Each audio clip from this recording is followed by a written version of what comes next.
This is Pet Life Radio. Let's talk pets.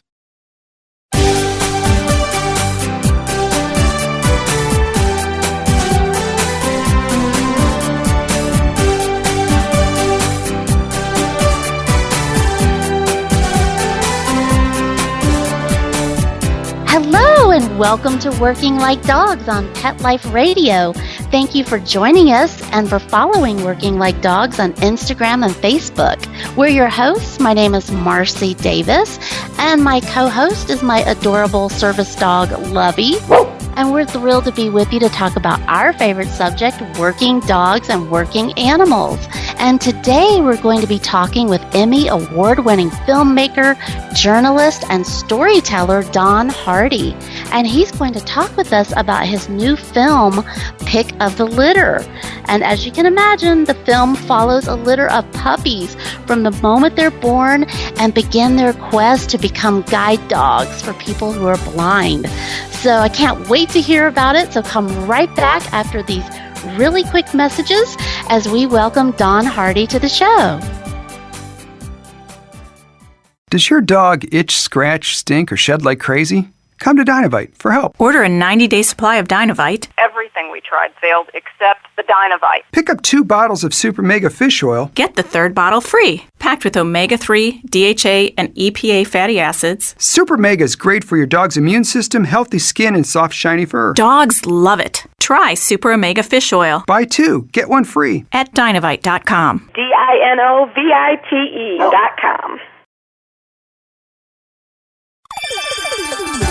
Let's Talk Pets on PetLifeRadio.com.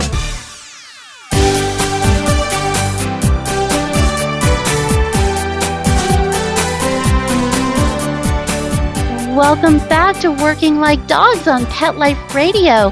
Hello, Don, and welcome. Hi, thanks for having me. Yeah, we're so excited that you could be with us and tell us all the exciting news about your wonderful film, Pick of the Litter. You guys are getting a lot of great buzz around it. Oh, thanks. Yeah, it's been a very interesting 6 months or so. We premiered the film in January at a film festival, and then we've been doing film festivals with it since then. We've been fortunate to win a few awards, and now we're getting ready for it to go into theaters at the end of the month. Wow, that's so exciting. Wow. Well, so tell us, how did you decide to do this film? Well, my filmmaking partner, Dana Nachman, and I, we used to be journalists in the San Francisco Bay Area, and we did a few stories on an organization called Guide Dogs for the Blind. And we really love the work that they do, and we did these short 2 to 3 minute stories about them, but always thought maybe there was a longer story there to be told. And when we left NBC News and went out on our own to be documentary filmmakers, we kind of forgot about it or pushed it in the background, and we did several films about other topics, ranging from wrongful conviction through chemicals and their effects on human health and all kinds of different issues. But then we came back to this one, and in the time between when we were doing those stories and when we came back to it, Dana's mom was a reporter for a newspaper in New York, and she did a series about this very thing, about following a litter of puppies. And so we put our original idea together with Dana's mom's idea and said, yeah, let's try to do that film and let those puppies, that one litter, be the central focus of the film. Oh, I love that. And we love Guide Dogs for the Blind, too. They are awesome. We love them and their puppy raisers, who are so wonderful. Well, Yeah. So how did you pick that litter? Was it just a litter that happened to be at the right time, or how did you guys do that? Well, yeah, once we, decided let's work on this, and Guide Dogs for the Blind, they were so gracious to allow us into their world to be able to tell the story, because so much of making documentaries really comes down to access, and for an organization like that to trust us and allow us in was huge. And so we talked with them about perhaps a litter could be born in August. We'll leave it to you guys to decide what the best one would be, but August would work great for us because we We had another film coming out, and this is 2015. So we have another film coming out, and, it would be really tough to do it earlier than that. And they said, sure, we'll find the right litter for you. And then cut to June 1st, I believe, and they call and say, hey, we've got the perfect litter, and they're going to be born in 2 days. Oh. We said, but we wanted a litter in August. But they really believed strongly that this would be a good litter to follow because the mother, a dog named Ojai, had a great track record with him having successful guide dogs come from her. And so we said, okay, we'll give it a shot. And we got up there and we started filming on June 2nd, our dogs were born. And then we were off and running with our litter. And they give each litter a letter, and we had litter P. So it starts with the P, and then they get named about a month later. And we were off. Wow. So you were there when they were actually born? Yeah, we were there, and that scene is in the film. It's a very special moment to have been able to capture as our puppies coming into the world. Wow. What was that like for you guys seeing that? I mean, that must have been pretty emotional, and yet you're trying to do your job. So was that hard? No, I don't think it was especially hard. It just, so much of making these films feels like an incredible privilege. You get to see things that you normally wouldn't see. And certainly, this birth was very special for that reason. And probably we didn't know it at the time, just how attached we would become to these puppies over the 2 years that we spent with them. Yeah, we would see them quite often, especially the ones that make it all the way back for the proper guide dog training. And we were on a very long journey with them. And oftentimes throughout filming, we would have to go check in and say hello before we could really proceed with our day because they knew us and they would react to us. That's right. You have to do those greetings. Absolutely. Well, yeah. I mean, what you guys have captured is really, it's like magic because that's how I look at these dogs is they're just so incredible that, I mean, to get to have that insight into how they become who they are is just, it's nothing but magic, pure magic. Those character traits we saw right from that first day. There's one puppy that yawns a lot. It's part of who he is. And you can see that when we'd start going through the footage, we would see those little movements and character traits right there from the beginning. And we follow them through in the film. I don't know if anybody else sees them, but I do, and it always brings a smile to my face. That's so dear. Well, and so after they were born, what was the process then? Did you have cameras placed? Was it like guide dog reality TV? How was it to capture all of that? Yeah, we didn't quite go that far, but maybe we should have. We had, the first month or so of their lives is spent, almost 2 months of their lives is spent at Guide Dogs headquarters. So we were there for the first day, then seminal days on their journey, when they first get to go outside for the first time, when they get weighed, when they get named. All of those things we documented. And then the moment where they go out to their puppy raisers. And the puppy raisers are the volunteers who take these dogs into their homes for the first about 12 to 14 months of their lives before they get returned to Guide Dogs campus for their formal training. And so once the puppies go out to those puppy raisers, we would go pretty, once a month maybe, sometimes more when there were important evaluations or if something was going really right with the dog or really wrong with the dog, we would spend more time there and just try to budget our time in a somewhat smart fashion as filmmakers, where you don't want to be overshooting all the time, but you want to be sure you're there to capture everything you can. We also gave out GoPro cameras to our puppy raisers, and it worked a little bit, but the cameras had their own issues, but we got some footage from puppy raisers in that way. We also, some people were taking footage on their phones for us, but we ended up with a lot of footage. I bet we you were did. able to pick and choose. Yeah. Well, and so how many puppies were there? In our litter, there are 5 puppies. There's Okay. Poppet, Primrose are the 2 girls, and then Potomac, Patriot, and Phil are the 3 boys. And Phil. Yeah, that's awesome.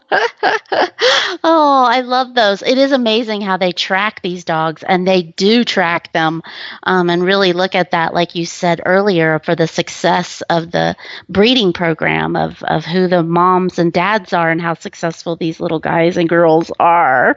Well, so the puppy raisers, so you were working with 5 different puppy raising individuals or families? Yeah, there were, well, actually 6, because one dog, Poppet, was a co-raised situation.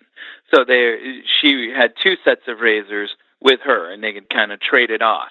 So there were 6 puppy raiser families, and one was in Los Angeles, one was outside of Seattle, Washington, in a town called Snohomish. One is outside of Portland, Oregon, and then 2 were in the Bay Area where we are.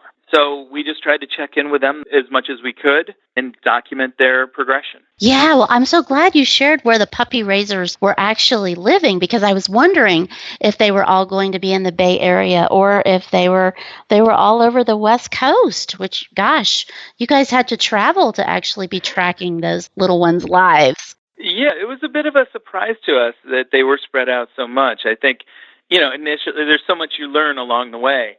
But we thought they'd all be in the Bay Area, and then when we realized they weren't going to be, we were like, okay, so how do we cover all of those? So it meant a lot of flights for, Dana, again, my filmmaking partner. She would take a lot of the local ones, and then we had a couple of friends down in LA that could shoot for us. And then I made a lot of trips up to the Pacific Northwest, and I would fly into Seattle and shoot with our dog Primrose, who was there, and then motor down to Portland and shoot with Potomac, who was there, and then hop a flight back. So what a fun gig. Yeah.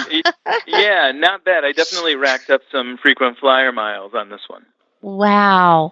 Well, and so when you were out there filming, and I know you don't want to give away too much of the film, but I'm guessing that you saw some struggles that puppy raisers were having, if some of the puppies were doing well or maybe if they weren't. Yeah, we saw the good and the bad, and, the puppy raiser volunteers, they work so hard. It is a tireless job, and I don't say that in a way to discourage anybody from trying to do it, because the volunteers really do make the organization go. But it is 24/7. We have a lot of footage of puppy raisers standing out in the cold, in the rain, waiting for their young puppy to relieve and do their business outside, things like that. And then they can't be left alone like a regular pet dog. They're with you all of the time.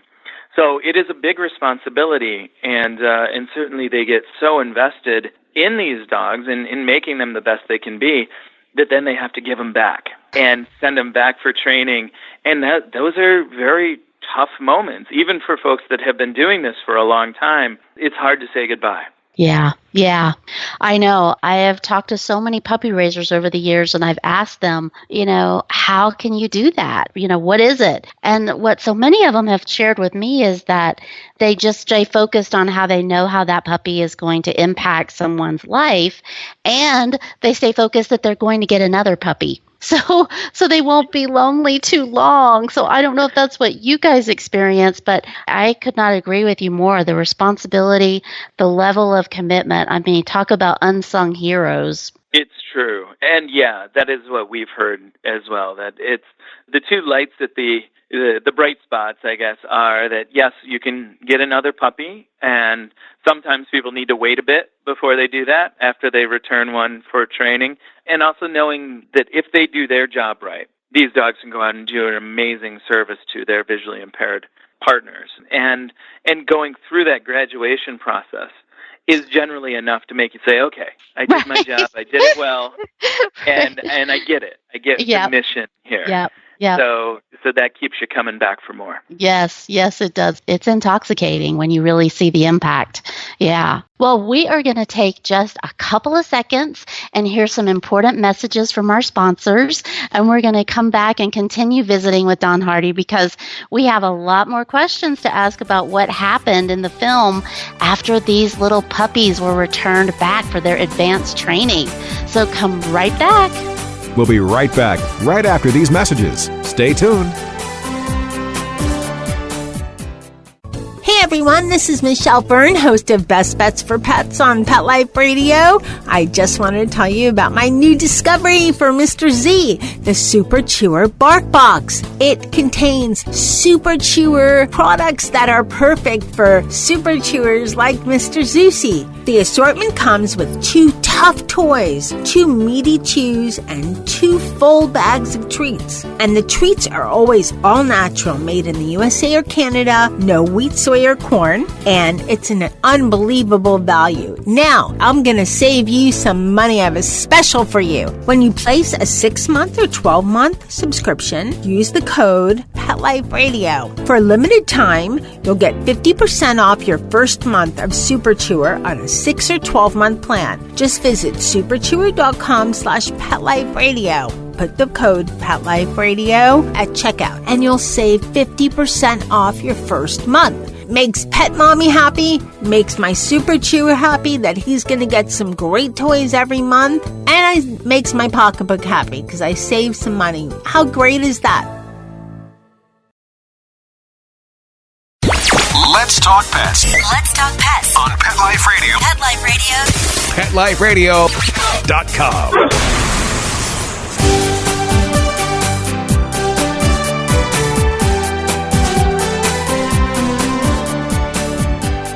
Welcome back to Working Like Dogs on Pet Life Radio, and we have the pleasure of visiting today with Don Hardy, the filmmaker of Pick of the Litter. And before the break, we were talking about the puppy raisers, these unsung heroes that impact these little ones' lives in such profound ways. And so then I have to ask you, Don, how was it when they were returned for their advanced training? How did you guys interact, and what was your focus when they came back for that stage of the process? Yeah, once they got back there, things really got real. And I think we maybe underestimated how intense the training was going to be, not only for the dogs, but for us, to try to capture it. And something the way we try to approach any film is we try to stay out of the way. I never will ask somebody to do something again or to, take 2, nothing like that. We strive to capture it as natural as it can be, while understanding, like, hey, we have a camera pointed at you. But other than that, we try to really stay out of the way. And when these dogs get back for that formal training, they train them really fast. They are moving down the street. So it was immediately a big challenge to figure out how to capture that appropriately without having, we don't have a team of 12 people out there with cameras. It generally is just me or my partner Dana, and maybe we'll have another person if it makes sense to. So we had to devise a camera system that would allow us to be very quick on our feet and capture things as they happen. And that was after one failed outing, we came back and I furiously went to Amazon and searched for a new camera and a new system. And then I spent the weekend chasing my dog around the backyard trying to figure out how to work it properly so that we could do our jobs well. And that was a big challenge right off the bat. Yeah, so you guys were having to be really flexible and figure things out in the field, just like I'm sure it is working with the dogs. Wow. Well, that's so cool that you could adapt that quickly. That was really great. Yeah, thank you. It was a challenge, but one other thing we really strive to do with this film is we wanted to have the camera angle largely from the dog's point of view. We didn't want to shoot the whole movie from the perspective of a person looking down at a dog. We wanted it to be right there at the dog's level. And this camera system allowed us to do that.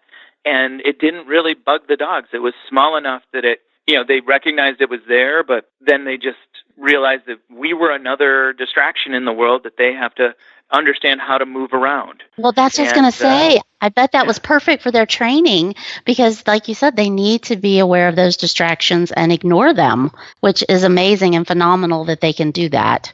Yeah, it really is. And it was certainly a concern of ours when we first embarked on this, is we don't want to be a problem because the most important thing is that the dogs succeed. But the trainers at Guide Dog said, no, this is just part of it. They don't know what they're going to come up with at any given time. So you guys are part of that. And there might have been one dog in particular that really had a fondness for me. And there were a couple of times where I really had to go say, hey, it's okay, pal, I'm here, do that. And he could get down to business a bit better. But by and large, they just accepted that, there's some weird guy with a weird contraption in front of them, and they could navigate around me, and we were just part of the pack. Oh, I love that. I love that. I love that about dogs. Well, and so how long did you guys interact with them during their advanced training? We were there virtually every day for the 10 weeks of formal guide training. I mean, we might have missed one here or there, but we pretty much just accepted that we didn't know what days were going to be the day where a dog made a particularly great step forward or a step backward. So we had to be there to capture all of it. Mm-hmm. And then just took the approach of, we will figure this out when we get to editing. And so, yeah, we were there. We ended up doing 120 days of shooting on this film, which is a lot. Yeah. A typical film for us is maybe 30 days is a good production schedule for one of these. But this one, 120 days spread out over 3 years, with the bulk of it coming in the last 10 weeks of training. It was a lot. It didn't make it easy on our editor. Yeah. Well, wow. And I'm sure with that much time with these guys, I'm sure that you really were bonded with them and felt like you knew them all so well. Yeah, and that can be a danger, too. Once you do get into the editing processes, we know the dogs so well, we can pick out these little moments where, like, oh, well, see, Poppet's looking in over here, that means she's distracted, or something like that, where to the casual viewer, they're not going to pick up on that. So we had to bring in some people to keep us in check. Yeah. At the final bit, to say, like, yeah, I know what you say you're seeing, man, but I just don't see it. We needed to have that, and we were fortunate to have some very good advisors that kept us on the right track. Oh, that's great. Because I'm sure it was hard to remain objective when you knew the dogs so well and knew their personalities and their strengths and weaknesses. Yeah, I bet that was challenging. And just what translates. One guy that we worked with, his name is Doug Blush, and he is our supervising editor, and he's worked on a million documentaries, and we sent the first cut to him, and at that point, just the training part was about an hour long. And the final training, and now the whole movie is around, I think, 82 minutes or something. So we sent it to him, and he's like, it's interesting, but man, at some point it's just dogs walking. Right. I was shocked and offended, of course, but yes. I awesome dogs walking. Yep, exactly. Yeah, it's just dogs walking. So tighten it up, bring it to the highlights and lowlights, and move it along. Yeah. And there was a big lesson in there that less is more. And now as we see people reacting so positively to the film, we know it was the right decision. Like, certainly there's some people that would watch 5 hours of this. Right. For an average audience, keep it tight, tell a good story, and keep it moving. Yeah, 82 minutes sounds really good. Yeah. Well, and so after you did the training piece, so did you guys participate in the placement process? Well, sort of. We don't want to direct guide dogs for the blind too much. The only things that we asked for when it seemed like we knew what dogs had a good chance of making it all the way, and at this point, Guide Dogs for the Blind, they have a big master list of all of the people, visually impaired people, that are waiting for a dog, and they start looking at what criteria that person might have. Maybe they only want a female dog, or maybe they only want a tan dog, or they need a dog that works at a very fast pace, or a dog that's very good at traveling by plane. I mean, it could be very specific. Mm-hmm. So they start charting out what the needs are and looking at what dogs from our litter are going to make it, and they start looking for that match. So the only things that we ask for is that it would be nice if we could have one person who is maybe getting a dog for the first time. We started asking small things like that, but then they really did the casting for us. They went out, reached out to the folks that they saw that could be a good match, asked them if they would be open to being part of our documentary, and understanding what that really means is that you're going to have to invite us into your home. Yes. And, be part of this all the way. So they did a great job of finding those great characters. And now we're so fortunate that the folks, they're coming out to screenings. They're taking part in Q&As with us. And, well, they're celebrities. Yeah, that's so great. A little bit. And it's so lovely to have them on this ride with us. Oh, yeah. Well, so tell us, first of all, did you guys film graduation? Yeah, we filmed graduations for, we did. Say how many, but I know, that's okay. You don't have to tell us. That's okay. But no, you guys, I'm just catching myself on it, you know. But graduation, I mean, oh my gosh, that, I always tell people everybody needs to see at least one type of assistance dog graduation in their life to really see that and to see how powerful. And man, the tears usually fly because it is such a powerful emotional experience. So I can't wait to see what you guys captured about the graduation. But so tell us, when is it coming out? Where can we see it? Because I know I'm dying to see it. I saw the trailer and I mean, tears were starting to fall. So I can't wait to see it on the big screen. So tell us about that. Well, we were very fortunate to be picked up for distribution by a company called IFC Films under their Sundance Selects banner, and they believe in putting documentaries in theaters, and that's something that's very special to us. So we're going into theaters in New York and Los Angeles on August 31st, and then we expand out to the Bay Area in Portland, Oregon, September 7th, and then it continues spreading all over the country on September 14th and September 21st. So throughout the month, it goes to all of those, I think about 50 cities. And people can find a full list of them on our website, which is pickofthelittermovie.com, or on guidedogs.com. So it's out there and people can find screenings. And in many cases, my filmmaking partner Dana and I will be at these screenings doing Q&As, and especially on opening weekend in New York and LA, and then here in the Bay Area where we're based. So, we love talking to people about the film, and some of the dogs come out to the screenings, which is nice too, so people get to meet guide dogs and I think soak up some of that puppy love. Just from everything we've seen, it's such a great movie to watch with an audience. Like, most of the time by now, I would be very sick of this movie or something that I did, and I wouldn't want to watch it anymore. But I find that I still like to poke my head in for this one because the audience takes the ride, the same ride that we felt, the ups and downs, and get invested in the characters. Everything that we felt when we were making it, I think we were able to convey. And I love watching people react, and there's cheers and there's tears and there's just downright a lot of laughter. So it's a special film to see with a group. Wow. Well, what a treat that not only do you get to see the movie, but then you get to actually have the opportunity to interact with some of these amazing dogs.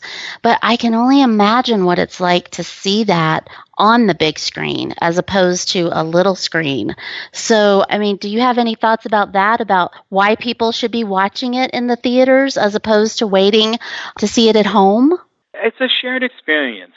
For me as a filmmaker, some of my greatest memories are in a theater watching something really good with people, and sharing that.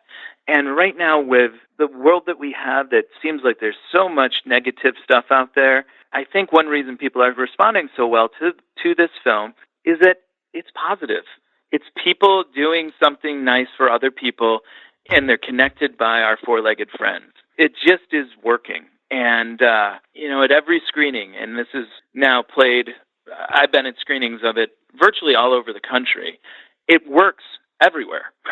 Yeah. And it's not, if you're a Republican or a Democrat or anything, it just translates and gets over all of that. And I think for that reason, I really hope people go out and see it on the big screen.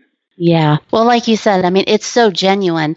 I mean, that's the one of the amazing things about dogs. There's so many, but they're just so pure, and they're just so loving and so smart. And it's just, I can't wait to see it. I'm counting down the days. I can't wait to see it because I want other people too. The education that you're providing too, Dawn, is so important where people can really understand, because there's a lot of confusion about guide dogs and other types of assistance dogs and what they do.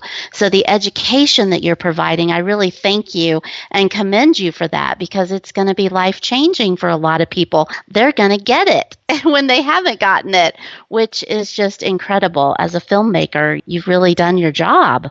Well, wow. Thank you very much. I mean, it is something that we maybe underestimated when we first embarked on this, but have been very heartened to see as people get to see it, is that feeling like, now I understand. I understand when I see the dogs out there in the green vest, in our case, green vest, working. I understand what that means, that this isn't just a somewhat trained pet dog. This is an advanced animal that has incredible training behind Yes. it and is doing a very serious job. It doesn't mean that you shouldn't approach that visually impaired person and say hello. It should. You can ask them about their dog. Most people want to talk about their dogs, but respect the care in this animal and the community of people around Guide Dogs for the Blind that have helped create this amazing dog. So we underestimated that, but now we're really seeing that people respond to it in that way. Heck, even some of the people that work for Guide Dogs have thanked us because they haven't seen the whole process from beginning to end. The way that we show it here. Right, I bet. Yeah. It's so surprising to hear, like, wow, I've worked there 20 years, but I never knew how this happened or how this worked. And it's just been a very special project to be involved in. Yeah.